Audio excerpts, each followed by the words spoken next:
Hello, my name is Billy. I'm the senior leader here at All Nations, and here is my thought for the week.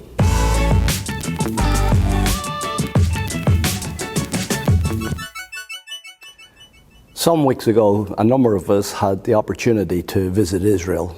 And what a privilege, what an opportunity we had.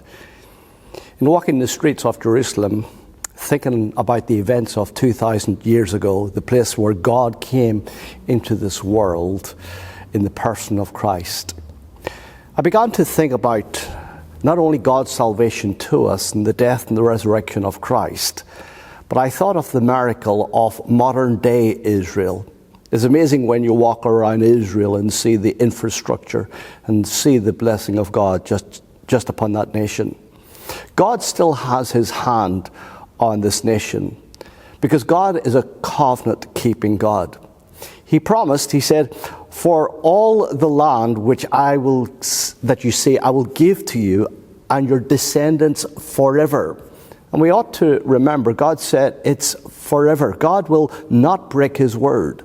And as Christians, we can take comfort that God is true to his word. His word will not return unto him void. It will accomplish to that to which it has been sent. I was saddened last week to hear the remarks of the chief rabbi and the fear and the anxiety upon the Jewish community because of the AntiSemitism that's going on in politics. As Gentile believers, we need to be grateful for our Christian heritage. The early church were Jewish, Jesus was a Jew, and we have been grafted into the olive tree. I was reminded of Paul's words to the Romans when he said to them, he said, "Brethren, you should not be ignorant of this mystery, lest you be wise in your own opinion, that the blindness in part has happened to Israel until the fullness of the Gentiles has come in."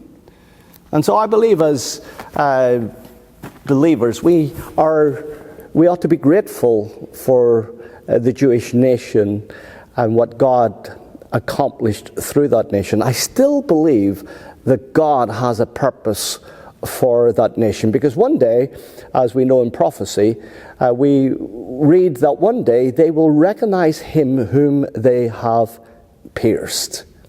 Thank God, God is true to his word. Now, in walking the streets of Jerusalem, I started to think about the miracle of this modern day Israel. You see, God had given the land to Israel as a possession. In 578 BC, the Babylonians conquered the nation. For 2,500 years, Israel were no longer in control of its own land. The Romans under Titus introduced a policy of genocide in AD 70, where 1 million Jews were killed, and the Jewish population were forced to flee to other nations in the world. And yet the Bible did prophesy that the nation would be scattered around the world. And here is the miracle, a miracle. No other country in history has ever come back from such a place. But in May 1948, a nation was created in one day, and that was the nation of Israel.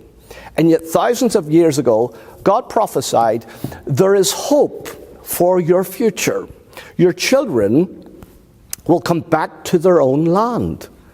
God is true to his word. And despite what the world has thrown at this nation and the Jewish people as a race, we think of the Holocaust, where 6 million faced death at the hands of Hitler.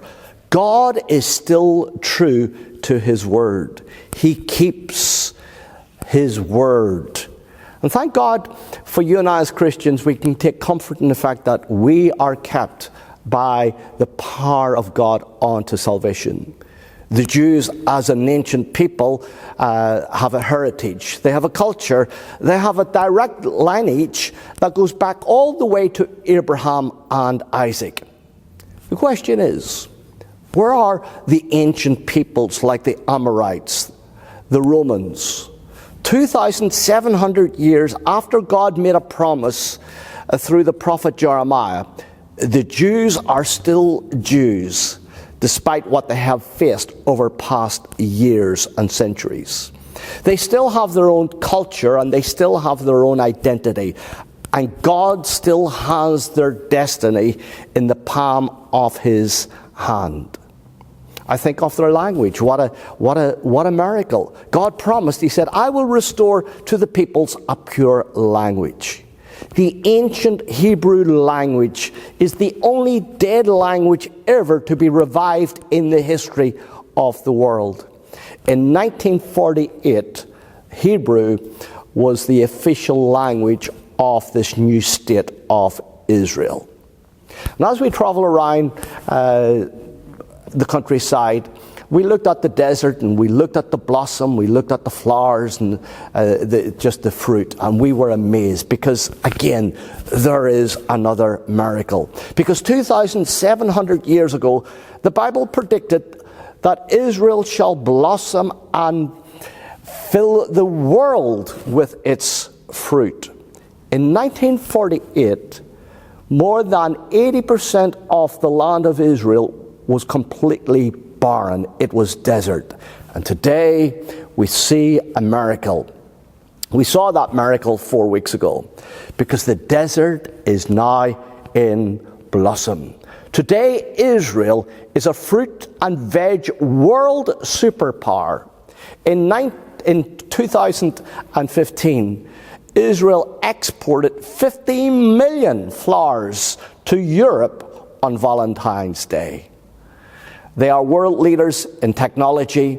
They are world leaders in science and in medicine. Surely we have to take comfort today and say, God has his hand upon this nation, and we should be praying for the peace of Jerusalem. Shalom. God bless you.